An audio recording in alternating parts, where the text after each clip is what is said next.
Hi everyone, welcome to the Self-Publishing Tips and Tricks Show, a series designed to give insight into the world of self-publishing and marketing your books. I'm Ben Pick, and I'm joined by my co-hosts. Please say hi. I'm Morgan Lee. And I'm Shannon.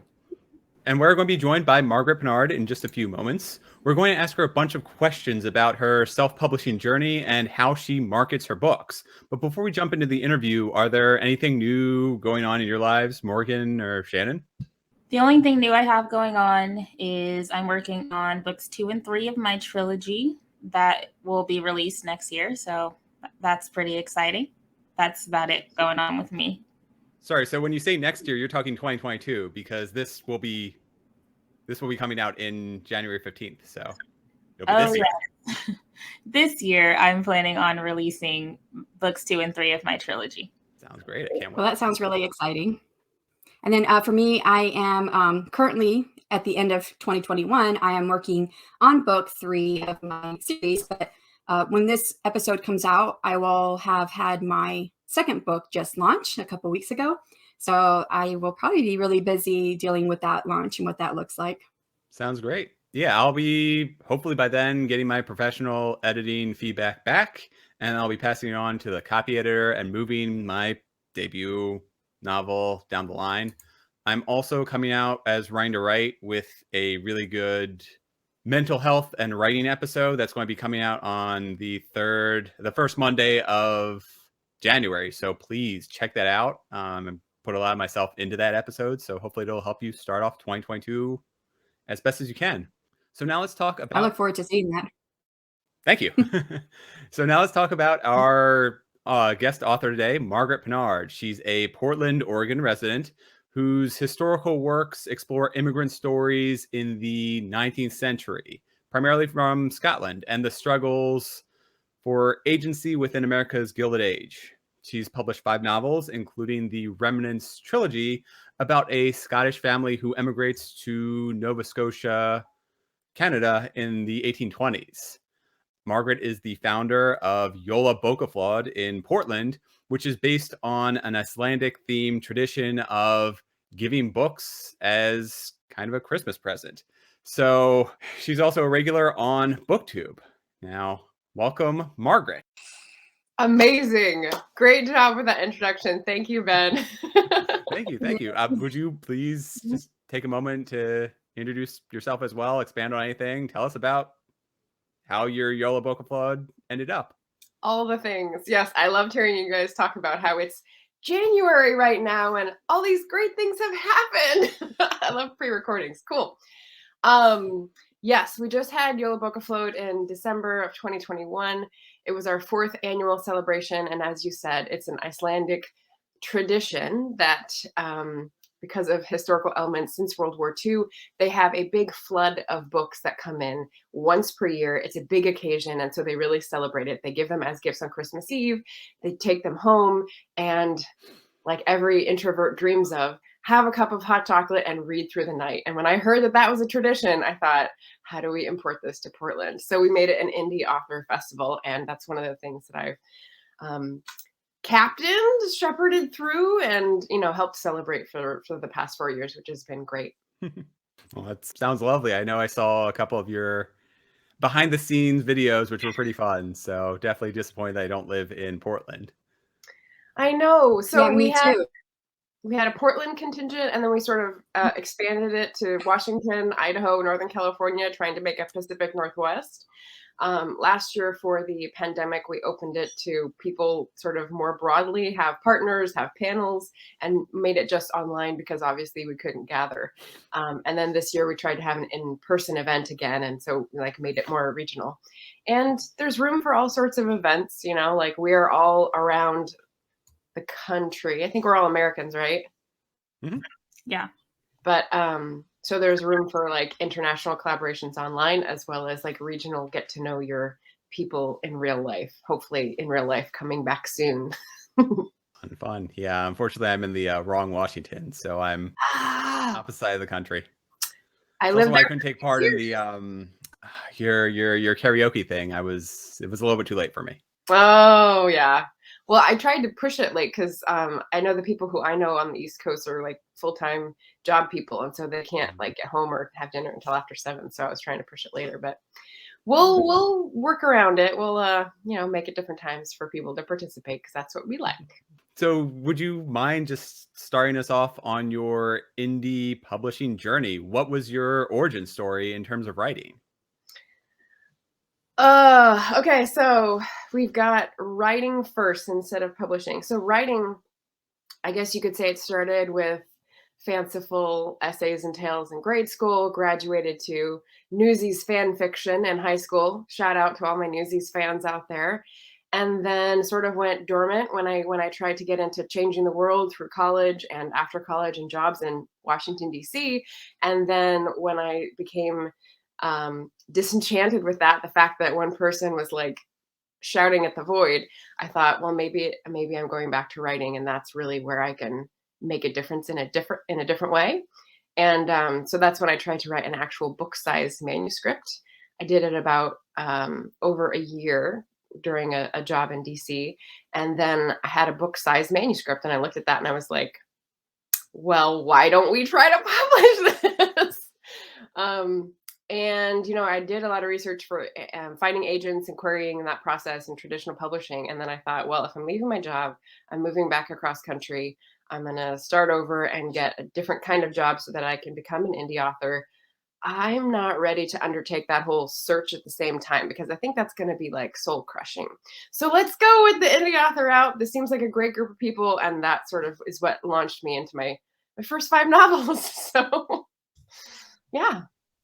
Awesome. So you mentioned like not wanting the soul crushing of traditional publishing. So did anyone in particular inspire you to self-publish and become indie instead?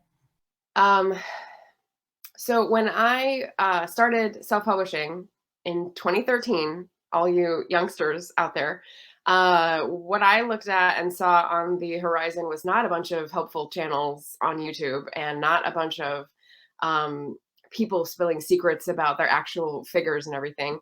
There were a lot of blogs, and I definitely found advice on blogs. I think, see, I didn't prepare names for this, and now I'm going to forget. K.M. Weiland was out there early. Joanna Penn was out there early, and she has expanded into so many different areas. Those are the 2 names that I remember from early on being really helpful in terms of basics, in terms of logistics and stuff like that. So I haven't kept up with them. I feel like I've sort of like grown off in a different way based on what I needed from the community, but they were both very solid foundations to start with. Yeah, I follow K.M. Weiland and Joanna Penn too, and really, really great information, especially back then. I was doing a lot of research back then, but I hadn't decided to self-publish at that time. But so since there was so little for you to look at, was there anything that you came across that gave you a misconception about self-publishing? Good question. And I would clarify, it's not that there was little, like even at the beginning, there were a lot of people spouting advice, but in the blog form. And I think maybe, I don't know, was it harder to tell what was good and what was not? I think most people had the same advice. So you sort of got like, here's the mainstream opinion on the subject. And it became canon, or it became accepted. So misconceptions. Yes. So here's what I thought of that question. When I started, I thought it wouldn't be soul crushing to do something on my own because I would just be controlling my own effort, right? You're not depending on someone else picking you from the lineup and making you a star like Hollywood. It was what you put in. But I will tell you, and you guys, I'm sure all know, that there's also a random element, a luck element in indie publishing, because you can do as much innovation, as much experimentation, as much promotion as makes you blue in the face, but you still may not have that breakout novel. It's just a matter of keeping going and making sure that however much writing you are doing and whatever work you are putting out is nourishing you and is satisfying, that you're like proud of what you're doing. Because it's, there's no guarantee that, well, I've got 5 books out now, I should be here now. It's like, nope. Try again. Right. Yeah. So for any aspiring self-published writers, what's your best publishing tip or trick? For publishing, um, so okay, I've met authors who are better at delegating than I am and have had people do their accounting for taxes, their formatting for the inside of their book, their proofreading. And I have had friends or done myself all of those. And so what I learned to do, especially in formatting with Scrivener and like wrestling Scrivener to the ground, like WWF superstar really, is that you need to document like a programmer. So what I would do is save a file every time I change something and learn if that was the right way to do it. And if I didn't, or if I, spent too long away from it, I would lose the knowledge. And so I got really, really strict with this. Document like a programmer, meaning every time, I don't know if you guys have ever talked to a computer programmer, but every time you change something, you put that in. There you go. Yeah, you put that in the document so that you know what you've done and you can relate the instructions and the programming to the thing that you're seeing on the other side, which is the website. At least that's how I visualize it. And so when I was learning to format on Scrivener and what's it called? I can't even remember what it's called now because it's been too long since the last book. It's not publish. Help me out here. What's the word that you press? Have you guys done this yet? I'm not really sure what you're getting to. I'm not in Scrivener. Sorry. It's not export, Oh, but no. oh, okay. Well, anyway, there's a function in Scrivener that can help you format your book, and every time you Is it compile? compile, thank you, another programmer word. Yes, thank you. Every time you compile, you have to figure out, okay, did this put the end note in the right place, or did this move the formatting of the superscript in the right place, or is my copyright centered, and like all those little things. Document as you go so that you don't go crazy and that you have some place to start with the next time you go around, because it could be 2 years. And I would say that's important for anyone, even not on Scrivener, because I did it all through Word. And I was like, when I started my second book to format, I was like, wait, what did I do? So I was like, I need to write this down.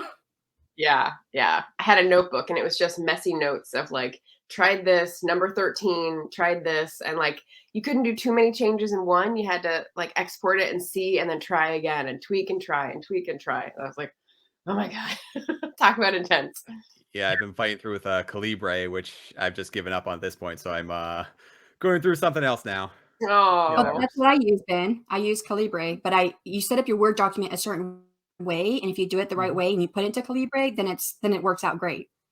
but do they have a document telling you what the way is before you start? No, but there are people on YouTube who tell you, who walk you through it. I watched a couple of There different you ones. go. Nice. Cool. Okay, good to know.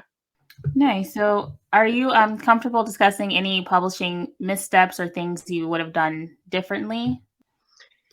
Yes, so I have like a lingering regret, and I would say what not to do. What I did that you shouldn't do is let the momentum stop with any marketing process. So book 5, right? Because of other stuff that was going on, the end of 2019, I was the bookstore where I was working at was closing, and I was going to be their final event, my launch of my 5th book. And I was sad about that. I was job searching. I was trying to figure out where I was going to go after this because the trilogy was sort of over and now I needed a different book subject. And so I put the launch together. I put a lot of effort into it. I had people come and have music, and I had costumes, and I had games, and I had prizes. Like, it was a big thing, and it was like a good showing for a small bookstore. And then after that, I was like, and I'm going home. And I just sort of let it drop. Like, I think I went home. I went to DC and I had an event with friends from my crowd there at Teaism. I don't know if you're a Teaism fan, Ben, but that was like my jam when I lived there. And then that was it. So like 2 events in person, small attendance, and I didn't do any online deals. I didn't do any like promos like Shannon has done so well telling us what she's been involved in. I had just sort of gotten tired of it and was just like, I want to go home. I'm tired. And you can't do that as an indie author, because then it's like just the waste of all that effort when you just let it fall. So when I said the misconception I had at the beginning was that it would be just natural growth, like each time you do more and you build more, it's sort of geometric growth. that is a misconception, because for indie authors, as soon as you stop pushing that rock up the hill, it either rolls back or it stops. So yeah, when you need a break, I would say find a way to incorporate a break into the marketing schedule, but don't let the momentum just end, because you'll kick yourself afterwards. That's such a great tip, especially for someone like me who's just getting started. And yeah, I am doing all this promotion stuff. I'm like, when I finish my third book, which is the end of my trilogy, what now? I know I'm going to start writing, but what else do I do for marketing? So I've been looking into that and what the options are. But Yeah. so yeah, I kind of think I know the answer to this next question we have for you. But would you ever consider traditionally publishing? Why or why not? Okay. So I say yes to this one, because my theme to publishing in general has been try something new each time. And like I said, well, I didn't say yet. So my strategy for indie publishing and my strategy for natural growth has always been try a new thing each launch. And then if it works, keep it. If it doesn't, like throw it out. Just keep building and try two things each time, so you don't get overwhelmed, because I can get overwhelmed. I've learned about myself pretty easily these days. So I did that for the 4 books, and then sort of like pieced out on the 5th. And I think that's because my I don't know what you want to call it, faith in the system, or like faith in myself, or I don't know, willingness to do the things in this type of lane is just sort of waning for whatever reason. And this is part of the pivot to YouTube for me, is that for the last year I've been on YouTube engaging with community, and that's really like pumped me back up. It's sort of given me more energy again. So again, I'm in that position of, well, so do I stay here or do I try this new thing? So I would definitely consider it, especially if the type of book I wrote changed. Historical fiction, genre fiction.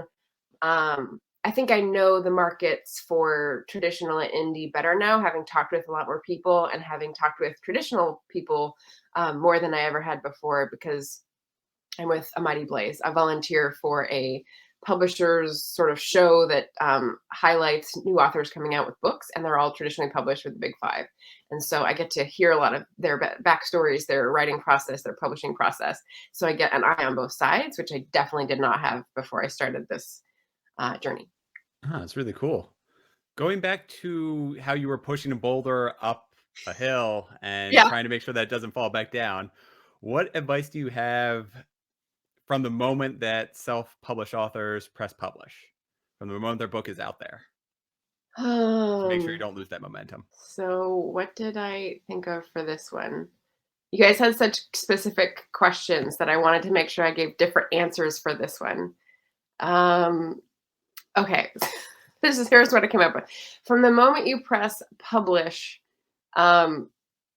you want to do as I say, not as I do on this one.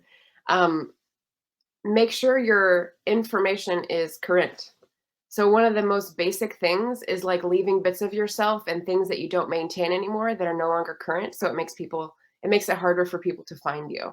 So if you have a bio and a series info and book descriptions and blurbs, all organize where you've left them on the internet, whether that's your Amazon page, your Author Central page, your blog, your guest, whatever. Make sure you have a list of those so that you can go back and update them whenever you have new information, because that's a sort of like leaving money on the table kind of proposition.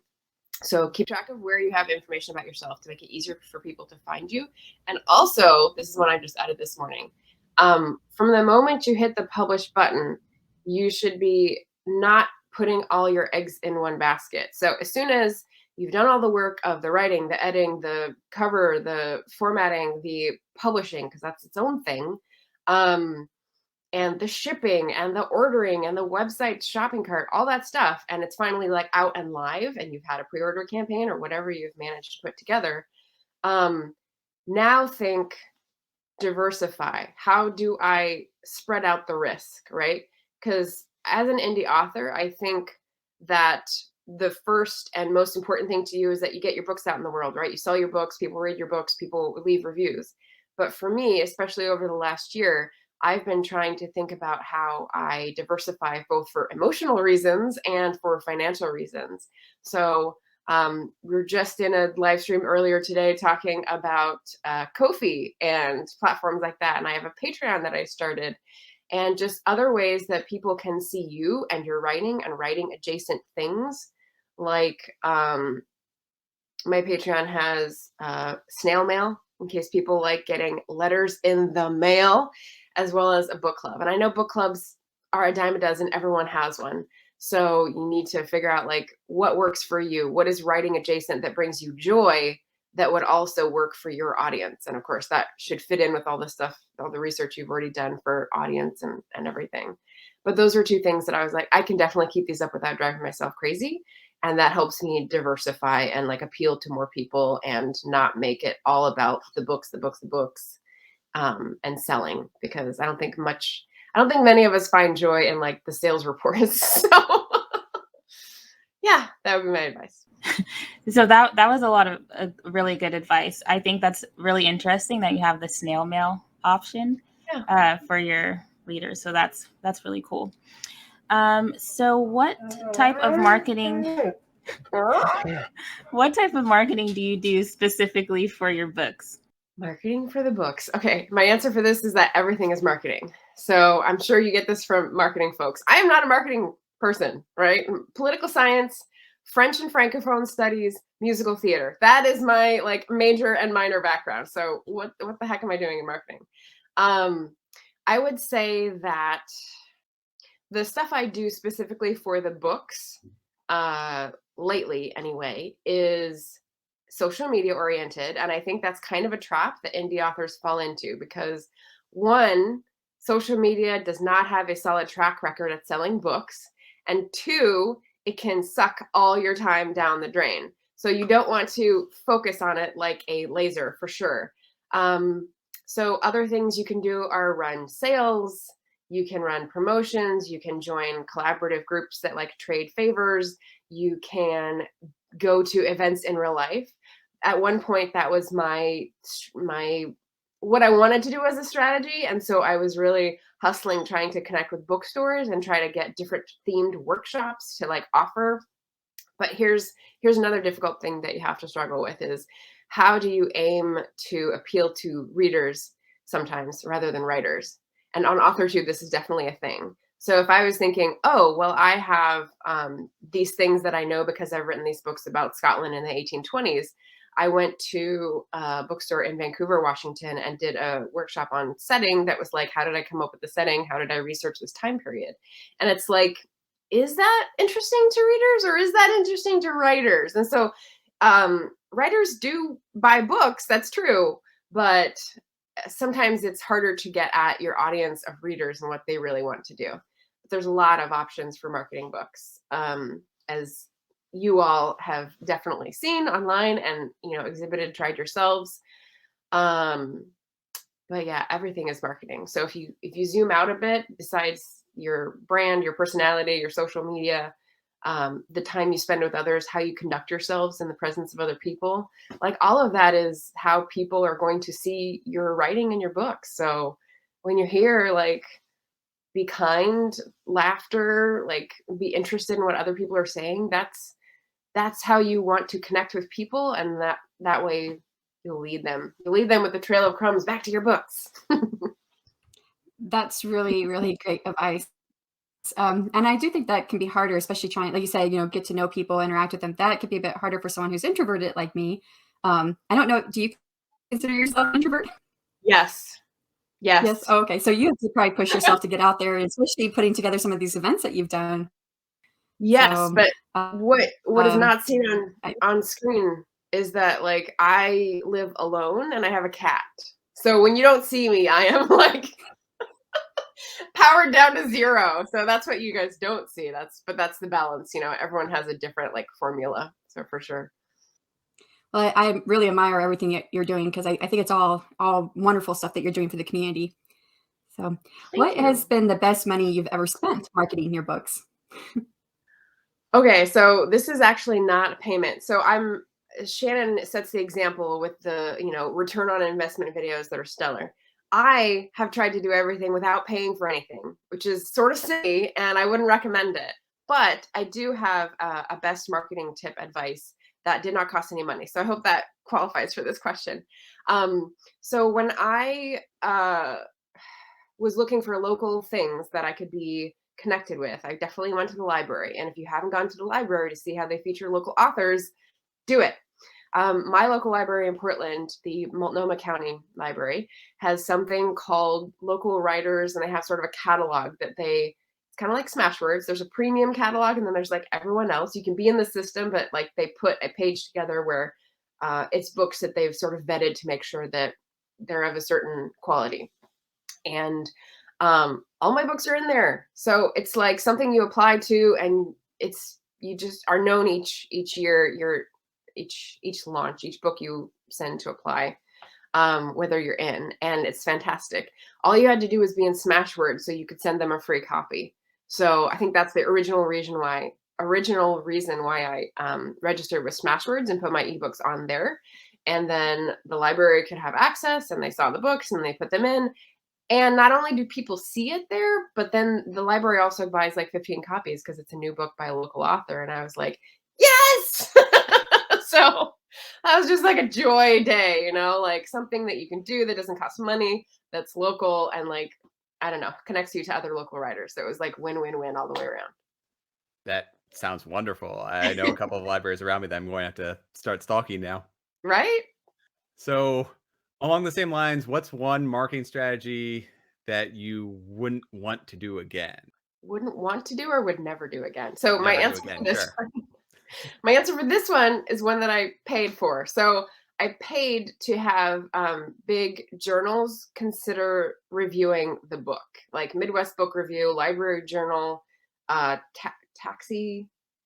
Taxi in Minnesota, like the big journals that you see review books, not Publishers Weekly, because that's like $700 or something. And the one in my genre, which is historical fiction, Historical Novel Society. Not one of them reviewed it. I got updates that said, oh, you're in the pool, we'll be from here to here. But because it was people just pick what they wanted, it wasn't assigned, there's no guarantee, like not a single review. So it was several $100s for nada. I haven't cracked the code for getting reviews. So I will be watching this podcast or, YouTube series in the future to see other people's advice on getting reviews. Shannon recommended one, Booksprout, in one of her recent videos. So that is on my list to try. I haven't done that before. But yeah, sending money to big review journals was not my jam. Didn't work out for me. So you paid money to not get reviews? Yes. That seems outrageous to me. Like, you would think that they would give you your money back if no one picked up your book to review it. Yeah. Nope. Wow. Okay, I know not to try those. Yeah. So, how often do you go back and promote your already published books? Already published books. Oh, so all the time, because I don't have anything new. And here's a great question, because I think you guys all know Barrett Laurie, and if he approaches you for an author interview, you should be like mad with joy. But I was like, but I don't have anything new. And I think he focuses on like your new book, your new thing, whatever. And I'm like, I am swinging with my heels over infinity right now. So I don't think it'd be good time for me, but I don't know when the next one's going to come out. So when I am on a channel these days to promote something, I just go with the series, because I figure if people like the first one, they'll continue. So that's what I recommend. And I'll tell people about how I got into that story, got into that setting, got obsessed with Scotland, which apparently is a long-lasting condition. I'll just say that. And, just make 1820s Scotland sound interesting, which I'll have a chance to do later, I hope. But yeah, and I think this is a separate question, but I'll just ping it in here if that's okay. When I was at Yola Book Float, for example, I was standing there with my 5 books, and people would say, well, what's this? What's this? What's connected? So I had the 3 that were the series that I could explain, and then I would say, and this one's historical mystery, and this one's historical YA supernatural. And based on the genre, that was more people's lane, like what they would go to. So I have had more people pick up the first in the series and the historical mystery because that's just what they default to than actually listen to the description. So based on that preference and that tendency, I think it's basically like self-sorting. It's what people like to read and connecting them with the book that would fit that profile the best. So, yeah. So I picked up your first in the series and your YA fiction.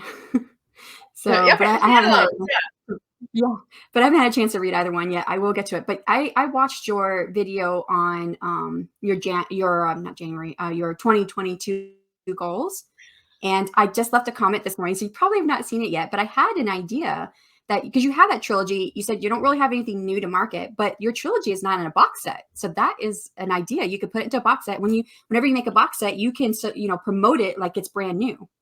That's true. That's true. Okay, that so is a fantastic idea. Thank you, Shannon. Yeah.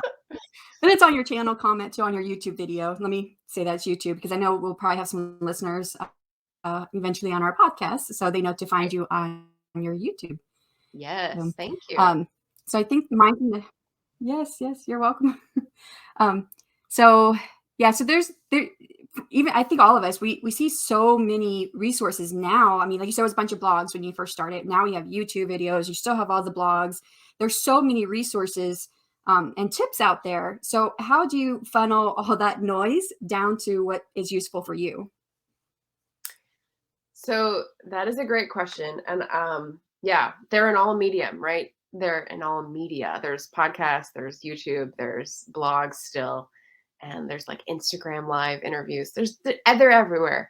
But what I would say is if you have gotten far enough along in the self-publishing research that you've done research on search querying and like how that really helps you be found and Google search terms, tags, things like that, that will help you find the advice that you need as well. So if you've become familiar with the YouTube algorithm, which I have, well, it knows me anyway. I don't know that I know it definitely, but it'll autofill your query for you and it'll tell you what people are searching for. And it's very, very specific. So I would say niche down your advice. Instead of asking, how do you launch a book? Say, how do you launch a book in a bookstore? How do you launch a book in 30 days? How do you launch a book online only? Like figure out what is going to work for your specific circumstances and then try to find resources for that, because you'll get lost in things that don't apply and aren't relevant. And so if you can find, let's see, instead of launching a book, if your genre is, for example, I don't know, Nightmare Tenant, if it's like a horror book that you're trying to promote, and I think something coming up has to do with that, then maybe you say like horror launch party, your city, or you say horror anthology or horror podcasts, or like something that combines more than one element that fits you so that you get more specific advice, and just search. As soon as you start searching, you'll find whatever rabbit warren gets you to like the advice that you need. That's what I would say. And in terms of seeing that it's legit, make sure that more than one person says it, or contact with that person and make sure they seem legit. Because Well, thanks for helping us promote one of our upcoming interviewers, Richard Holliday's novel. But thank you. And you're welcome, Richard. Best marketing tip or trick. Oh, what is what? Material. A marketing tip or trick? Yes, marketing. So it's different than what I asked before, but this is more focused on marketing. Okay. Since I already said that marketing is not just the sales and promotion, but zoomed out, it's also how you conduct yourself with people. I would say that listening well, and I'm sorry, there was a lag, so that's almost comically ironic because I couldn't hear what you're saying. I would say listen well to people when they're talking about their experience and connect people. So if you are a person who is listening to needs and connecting people who have those resources, you're going to be a person that people want to stay connected to. And then you're in the middle of the hub and you're seeing what is going on. And I feel like that is the best place to be for marketing, because you can see trends coming down. Like Barrett talks about Heidi Thorne's channel on YouTube. And so she is doing great work analyzing business side stuff and trying new things as well. So if you are listening well to others, and if you're not able to remember, writing it down and then remembering where you find those resources, connect other people to them, you're in the middle of the hub. You're in the arena, if you will, in the parlance of Brene Brown, and in a community of people who are trying to connect and pass on usefulness. And that is where I want to be. So I'm very happy to be on this podcast, for example, on this YouTube channel doing this series, because tips and tricks for other people from people who have tried them. And of course, your mileage may vary. One of my favorite productivity coaches, mastermind coaches, Shanna Mann, she loves that phrase, because whenever she gives all the advice, the business advice that she has, she says #YMMV. And at first I didn't know what that meant. Your mileage may vary, meaning like, this is my experience, this is my advice, but it may be different now. It may be different for you. So there you go. Thank you. I think that's really good advice, especially for writers who are most likely introverted and don't tend to go out and connect with people. So I think that's a really good tip. So how much time do you tend to spend working as far as writing goes? And then how much time do you spend doing all the other things that indie authors have to do? Let's see. So Morgan asked this question, the queen of the live streams, like getting work done. Well, to be honest, lately I have been on a bit of a writing break. So November and December, I've not been writing except for fun side projects, and I'll get back to those in a second. But in terms of, in general, when I'm crafting a book, previously it's usually been a nano draft, a December, January finish and sit, and then a February, March into the sunset edit process. It's been a juggle, and I think that's going to be who it is. That's going to be what it is for no matter who tries it, because you have a number of part-time jobs or a full-time job or responsibilities in the home to manage things, and it's going to be a carve out. So it depends on your personality, whether you need that to be a certain number of hours a day, whether you need a day a week, whether you need to go to a coffee shop to focus. But for me, living alone with a cat, I would say that the part-time work, the freelance work that I have, always gets priority. And, that's as it has to be, but also just beware of that a little. Like, don't do all the needless things before you do the things for yourself. Nano was really helpful in terms of planning throughout the year. This is going to be when I prioritize the drafting process. And then it was a few weeks at a time during the rest of the year that it would be revisiting the need to get up at 5:30 to do something in the dark, or before lunch, before I could eat, before I could reward myself with a chocolate, like get so many words or whatever. It just morphs. It just evolves with the year and the jobs and like the people you're invested with. So there's no way to tell. That's my very crafty, sneaky answer. And also there's a very blurry line between writing, like work as an author, and other stuff that's related to the book, because there's writing and then there's everything else. I think that's the only distinction you can really make. And for me, writing is like literally like 100th of the time you spend doing this. Sorry, but yeah. Yeah, I'm having a hard time juggling all that myself right now. Like, okay, I spent the last year being able to just write until my book came out in November. And I'm like, okay, wait, now I've got all these other things I got to do. And I didn't really set deadlines for myself in the beginning. I was like, oh, I'm gonna write this and then I'll find an editor. Okay, that's on the back burner. Let me start the next book. And now I'm like, oh no, I don't know when I'm gonna get to my book. So right. and I think you kind of answered the next question we have for you, like, what does your typical writing life look like? You've kind of already, said it. So what about, I'm going to change the question up just slightly. Do you maybe, do you set goals for like, okay, for 2022, I am going to try to write, 2 days a week or something like that? Instead of routine goals, I prefer project goals. So depending on your personality, that's a huge change, right? So for whatever reason, I think it's like my response to authority. I do not like keeping a routine. So I will remember things like on this day, I got to pay a bill, or on that day, someone's weekly podcast comes out. So I want to listen to it live or whatever.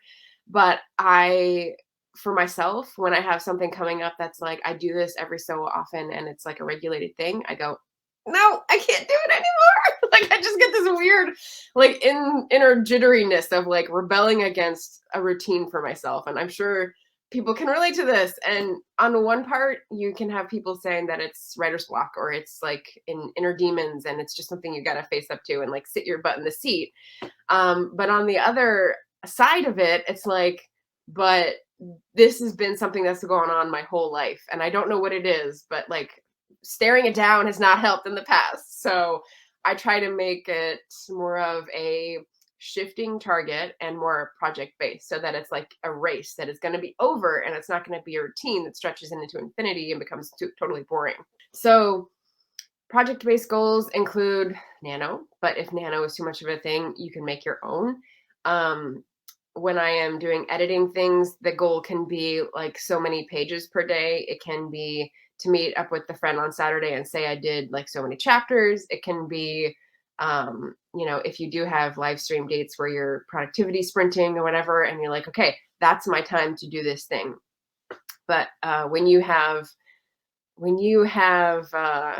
big goals sitting on a list, like find an editor, I go back to my Barbara Share, break it up in little pieces and track it back to you. Like that means you need to hire someone. That means you need to find a pool. That means you need to do a test pages exchange and read time thing.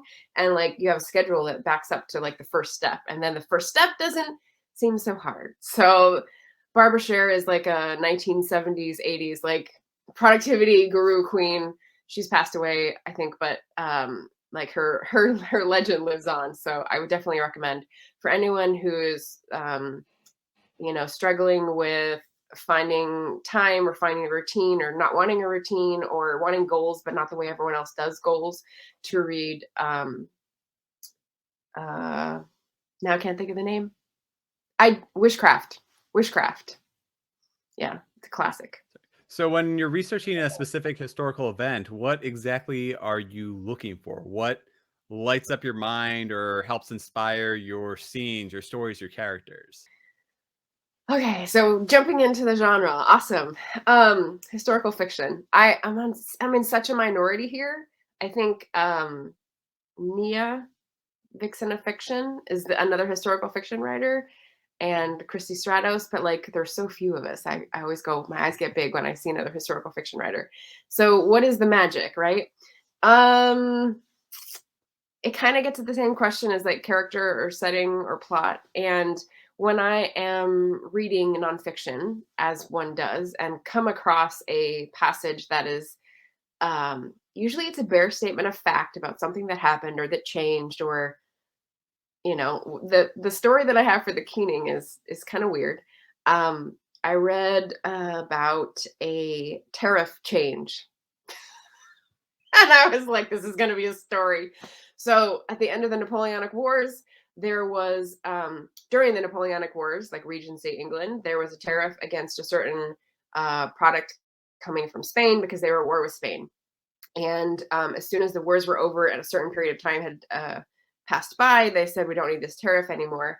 And during that time, a whole home industry had built up to replace that thing that they needed in industry.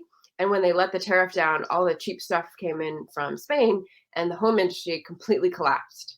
So you had a bunch of people on the western coast of Scotland who had gathered kelp seaweed, burned it up, used the ash to sell and get money that was cash money that no one had those days as peasants on farms, and paid their rent to the landlord. So when they no longer had that as an option, it was like, well, it was kind of like a Dust Bowl situation. And they all got kicked off, the bank foreclosed, except it was the laird, the landlord. And so that was like pathos moment. And so it's just a dry economic statement that I went, one of those like moments. I don't know if other people get those, but it just sort of, it's mushroomed or snowballed, or a snowball mushroom, something like that. Nice. So when you're writing or when you're thinking of an idea, what usually comes first? The characters, the setting, or the plot? I would say the plot is last, but in terms of that idea inspiration point, it's character and setting sort of fight for first place, right? When I see that story starting to take place, or that moment in history that seems really interesting, that would grab me, it's wherever I sense a strong emotional pull, right? Or like a fight that went on in history, and especially the ones that are forgotten, that no one knows about, that no one talks about. Those are the ones that I was interested in pulling out and, like, you know, for lack of a more nuanced phrase, shoving in people's faces to make them more empathetic. Yeah.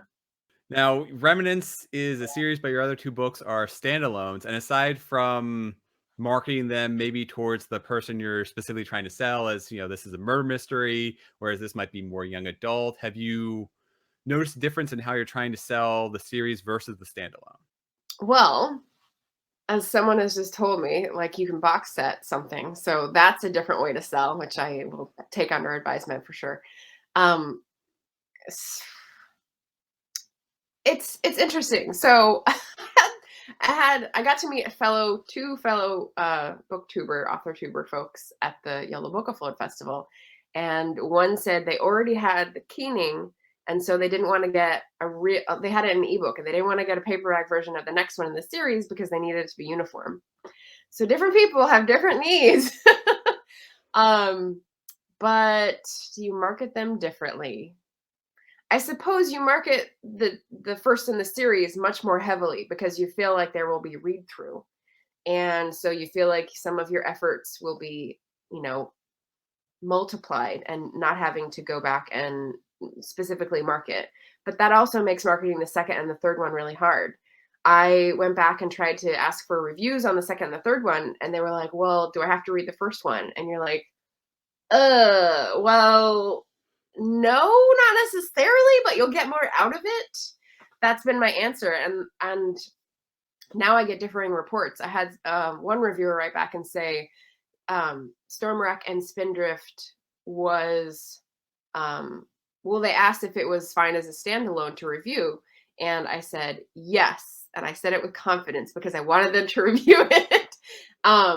And she read it and she thought it was fine. But I think if you've read the series, then you sort of get more out of it. And I haven't, there's another one that I look for advice from other people on, marketing later in the series, because you can't have the first one do all the work of pulling people through. So that's the serious question.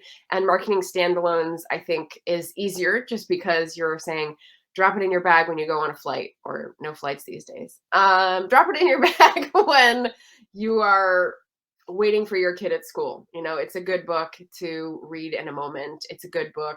The YA one, it's a good gift for like a teenager or preteen.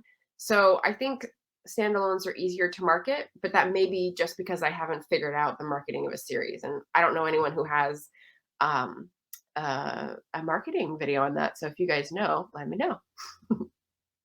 Well, I'm marketing the first in my book again when my second book drops, because I've heard you always market the first one. You don't market the other ones in your series. But then what happens when you don't sell any of the rest in the series? I mean, at some level, the question is, well, is your first book good enough? But at another level, it's, well, how do you expect anyone to ever know that there are more in the series if you never talk about them? So it's like, it's a balance. Yeah. I think the box set can help you. Noted. Thank you. Would you have any plans to make your standalones into series? No, not at the moment. I did have people requesting, especially the YA one, and I thought about doing the mystery one, but it's been so long. I don't know if you guys have had books out for a while and then just had been asked about a detail about them, like on a Goodreads question or something, and you're like, I have no idea. Like this is 7 years ago. That family is no longer in my head. So getting back into it would be probably more trouble than it's worth at this point. I don't know. It's possible, but I think I'm onto new pastures easier than old. Yeah. I listen to Six Figure Author podcasts, and they talk about how, yeah, books they've written years ago. So when I'll ask them something, they're like, not, I don't remember. I've had a few books since then. Right. So Right. My time friend passes. Elizabeth Mitchell is fond of saying, I've slept since then. Sorry. She's like, whoop. Yeah. So you've written in 3 different genres: mystery, young adult, and historical fiction. Or I think you said your mystery is also a historical fiction as well. But what drew you to writing those specific genres? And do you think that writing in those different genres has affected your sales and growth as an author? Great question.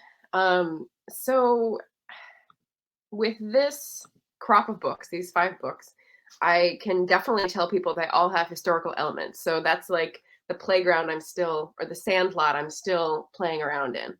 But they are definitely like flavored differently. So if you like coffee, great. There's different creamers in each one. And I think affected sales and growth as an author. I think that the danger of having different genres is that you are too well known for one thing, and then so splitting off from that thing confuses readers, disappoints readers, affects your reviews, all that kind of stuff. And so that is something to be aware of. But for those of us who do not have the name recognition problem, you're free to experiment, really. And so that's what I've done. It's not like anyone coming across Memory's Hostage just going to go, wait, isn't that the Keening lady? Is this a serious book, or is this like a plot, like who done it? And so I don't think that's an issue for most indie publishers, especially when you're first beginning. How did it come about is the mystery came first because this is my first book, and I was idly wondering one day about a woman waking up naked in a bathtub and why that would be. And so this is like one of those ideas that just comes out and turns into a fast-paced thriller because you're just chasing the idea down. And it's historical because I'm historically minded. The next one was going to be YA, but contemporary, but the supernatural element takes her back in time. And the developmental editor was like, you can really tell you're more interested in the 18th century than the contemporary. So I had to go through like a big edit for that one because it didn't really fit. And that was my first really hard editing process. But when it came out, it was a much better book than what I had started out with, because like the push-pull of what you're interested in based on what you thought the book was going to be and the expectations was evident. So like it was much more married together in the ending version. And in terms of affecting sales and growth as an author, I would definitely recommend people try different genres if they're called to them. You should write what you love to write because that's going to be obvious in the writing. And just make sure you have editors, because different expectations in different genres may not be what you're aware of at the point of experimentation. So that's what I would say is needed if you're going to experiment. And then on the sales side, it's just if you don't have to worry about name recognition, then just have fun. Yeah. In terms of experimenting, what do you plan to do next? What would you like to write? What would you want to do? So this is where everyone's gonna laugh when they look back at my 2022 goals video in December, right? I have no idea what I'm gonna do next because there's been some like stagnation in the writing front for the past 2 months. I've been like sliding back into doing experiment writing stuff. So stuff that I don't normally write, like historical romance and animal stories and literary fiction tone and just stuff that's very different. because I feel like I've been trapped in the historical fiction. I want to write a serious book thing for too long, and it's just weighing down on me. And so I'm trying to like loosen up by doing those other projects. And one of them may turn into, something that sparks enough joy to carry to a novel length. Or I don't know, don't quote me on this, but I could be turning up in Vela sometime soon. I don't know. Didn't you So are mention those just for your own in one of enjoyment, or your are you submitting them to short stories or anthologies or anything like that? Those are just for my own enjoyment. Submitting to collections and anthologies is another whole ball of wax. It's researching, it's networking, it's getting to know the different instructions. And that's not part of the joy sparking process at this point. It could be in the future, but right now it's just trying to like find the jam that is going to like lure me back into it and get me started on some sort of routine. So great question, Ben. Margaret, didn't you just mention in one of your YouTube videos that you have like 85,000 words written in a manuscript? Yeah. So the last 2 nanos I've put in a drawer because I was like ahead when I was doing all the drafting and editing and publishing. And then the third one is the one I've been working on for the past 1.5 years, 2 years. And originally the problem was the ending. Like the endings are my kryptonite. They're like the hardest thing for me to figure out what would be satisfying for all this action character arc. And so I kept changing it, not being satisfied with it, changing the point of view character, changing the plot, like starting over again. So I've got like a novel length thing, but there's no coherence in it and there's no like satisfaction at the end. And so I'm trying to figure out like what I lop off at what point. It's like, where do you need to prune this tree? I don't know. I am not an arboreal expert. So I'm trying to just like let it sit for a while, let it decay, let the mushrooms bloom, like figure out where it needs to sit in the forest before I come back to it with this is what I really need from this. And so I'm okay taking this step, like lopping off a big part. It'll happen soon, I'm sure. Oh. Well, you've answered all of our questions and then a couple of bonus ones we threw at you at the last couple of minutes.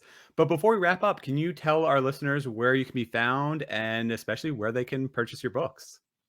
Sure. So there was actually one more question I was going to answer.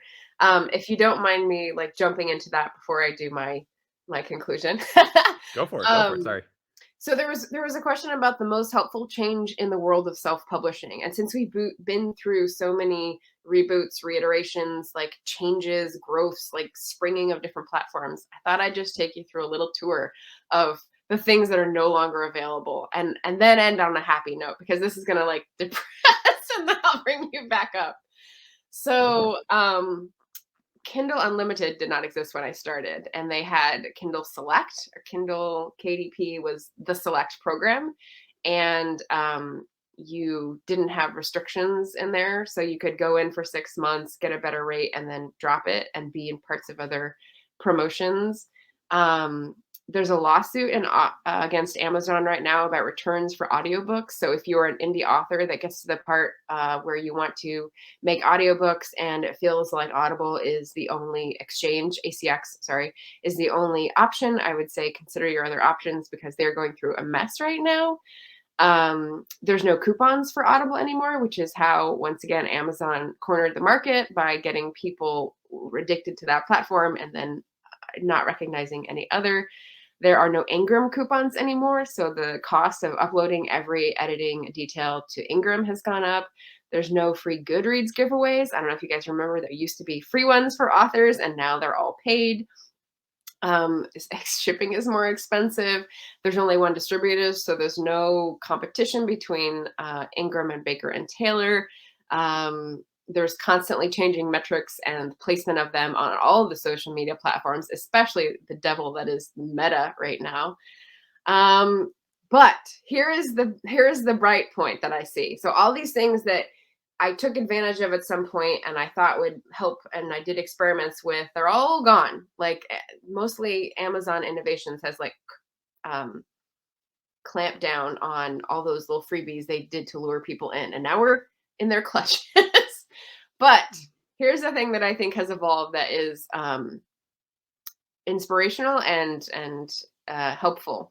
which are discussions that are more frank and open by all people who are doing this for themselves. So podcasts like this, things like hashtag publishing paid me that tell people what is happening behind the scenes and have open discussions about money so that we can't be turned against each other. Discussions on AuthorTube.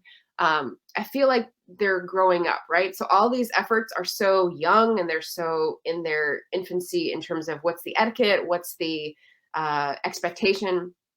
And I feel like there's been some drama, there's been some stumbles, but the conversation is evolving. And I think we're better able to band together and help each other stand up. And so that is what I love about it. That is why I am here. And segueing into the last question, you can find me here on YouTube. My channel is Margaret Pinard. I should have put that in my tag, sorry. Pinard, like Captain Picard, but with an N. And let's see, I've got the 5 books. If you like historical fiction, if that is your flavor, that's where you can find me. I have the blog on Patreon. I am on Twitter at Taste Life Twice, which is my publishing company name. And Instagram at Margaret Pinard. And I think that's it for now. So I will be popping around on other people's channels for interviews like this for sure. And pondering my next steps for 2022 because I love a good goals setting discussion. So yeah, that's about it. Thank you so much for having me, guys. Very, very honored. Yeah, and thank you so much for joining us. We've had such wonderful insight from your experiences and future box set pending. So looking forward to that. And I'll buy it. I will buy it. I'll be the first one.